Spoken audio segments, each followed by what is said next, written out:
I'm going to start with a vitreous glass. This is the usual glass tile that you'd see, square block tile that comes on, sometimes they come on sheets. And you want to cut the same way you would with a cutter, where it's at the edge and then you hold the other side. And I don't push hard, I just pull down. And that one, glass never cuts exactly the way you need it to. So that one I'd have to cut a second time to get it sheared off. But let me just show you where we're at here. So there you go. That one went much smoother. You don't want to cut it all the way in on the piece. Let me show you a little bit about ceramic. These are high fire. They're Heath ceramic. I usually get mine from Sausalito. Again, you want to put it against the outside edge, as you would with a cutter, a hand cutter, and just pull. You need to put, you just need to pull down hard with your hand. It's not a huge pressure, but it does take some push. If I stand up, I can use more of my hand, more than just my hand, and use my arm. But there you go. That's some pretty clean cuts of ceramic tile. If you want to cut a full tile, this one I've cut before, but let's just say we want to cut a full tile. Sometimes you might want to score it if you want it to go completely across straight. I'm just going to see what this one does. These again are high fire, so they're hard tiles. And that one has a little bit of a curve, but fairly clean.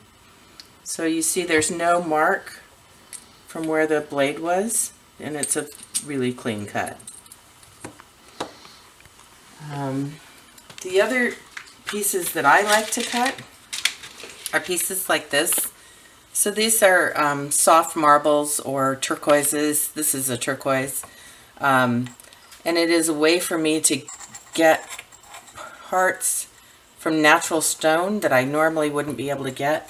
Now this I usually do further in and leave it a little further in. And this is a very soft marble. I can do this sitting down. I don't have to get up and put any arm pressure.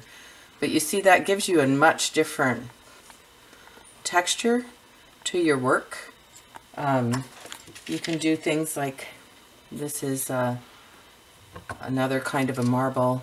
I think that this one is a more glass structure, so it cuts a little differently.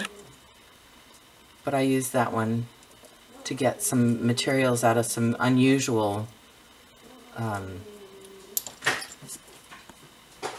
stones. Hey, those are my cats in the background. Let's do another piece. They never behave when you want them to. Let's do another piece of this that is smaller. I'm just going to cut that one. You see how nice that cuts for me? I keep my fingers on either side so I don't get them caught, but gives you a different kind of stone to use in your work. This is a ceramic tile. You can get these at some Mosaic shops. So again, I use it as though it's a hand chopper. I mean handheld, and just against the edge, put my hand on the other side and just pull down. And it gives you a clear cut. This is antique glass. A lot of us still have a lot of these in our stash. I like to use them as background pieces, but they cut really nice here. They don't shatter and barely leave any mark for the blade. And it's not hard to push on this. Make sure you're just doing a slight push. This is Mariposite marble.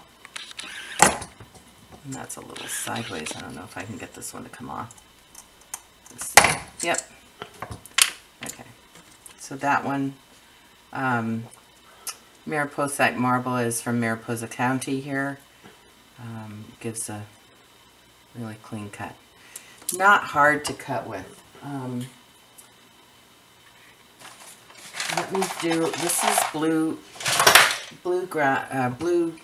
mountain stone. So I want you to see that this is a softer stone. It's a river stone. And this one I do put all the way in and just pull down, and it separates the stone. You see a little bit of a tooth mark, but not a lot right there. So that's the kind of cut you get from that. But you could do some slices on this and lay them in. They make some really nice texture in your pieces.